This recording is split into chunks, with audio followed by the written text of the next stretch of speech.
What is up, everybody? This is Cody, aka DFS Prodigy, and we are here. We're breaking down the WWE Elimination Chamber recap. This will be the recap show. The Elimination Chamber. It was a good match, or good matches overall. Some twists and turns that took a weird turn, I guess. Um, Great match. Um, Anyways, yeah. So we had the women's Elimination Chamber match. Rhea Ripley defeated Tiffany Stratton, Alexa Bliss, Asuka, Kiana James, and Raquel Rodriguez. In this match, Raquel Rodriguez was the superstar, I think. She looked great. Kiana James held her own. I loved what I saw out of Kiana James, to say the least. Alexa Bliss was serviceable. So was Asuka and Stratton. So I don't really know what's next for Tiffany Stratton, though.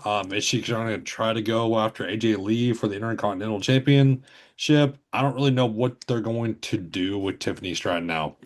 Rhea Ripley, the writing was kind of on the wall. It was between her and Ripley for me, on who was going to win this match. But after last night seeing Ryo lose, it was kind of in the back of my mind. I was like, they're gonna let Rhea Ripley go to WrestleMania main event and get Jay Cargill, which that's gonna be a stellar match. I'm really excited for that match overall. To be honest with you, I think it's gonna be a banger.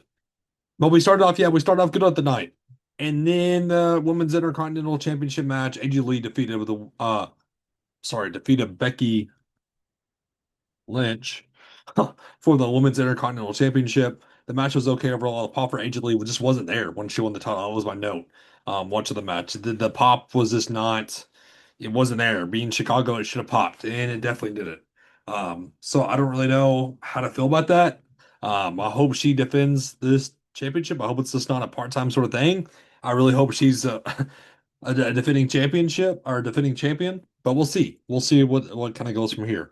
And what's next for Becky Lynch? Um, and then we had the World Heavyweight Championship match. CM Punk defeated Finn Balor to retain the World Heavyweight Championship, which I'm glad. Roman Reigns tweeted, "Well, his time's coming." The entrance was amazing for CM Punk with the Chicago Bulls kind of narrative. It was a good match overall, to say the least. I enjoyed that match. The Judgment Day didn't interfere in Finn Balor's match, which I was kind of surprised on.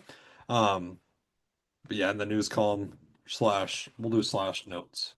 Um, Danhausen was in the box.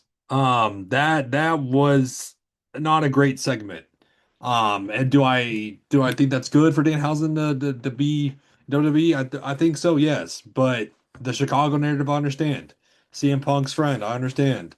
It just wasn't there. It was not there. No pop, no enjoyment, lots of booze.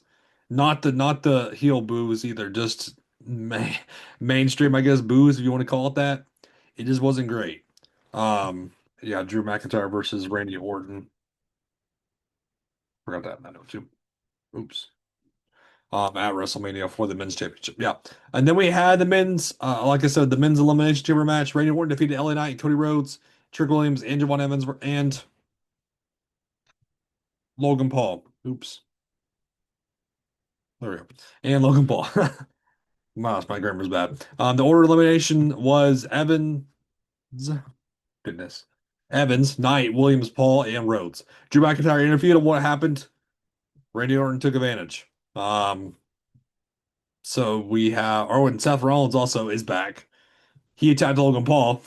So he was the masked man overall. Paul Heyman was going ballistic. So what does that mean for the division? With half of them in the hospital, who knows? Um, but it was a good match overall. I liked it. I enjoyed it. Javon Williams, like they said on PA, I don't understand why they said that.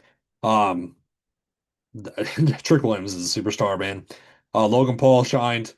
And then you had LA Knight and Evans who were serviceable. I think Evans is going to be superstar like I talked about time and time again. But it was a good match overall. Seth Rollins narrative, we kind of saw that coming too. It was either him or Grayson Waller. But I'm glad it was Seth Rollins and not Grayson. Anyways, that was the WWE Elimination Chamber recap show. Again, thank you all so much for tuning in. It was great to see everybody. Have a good one.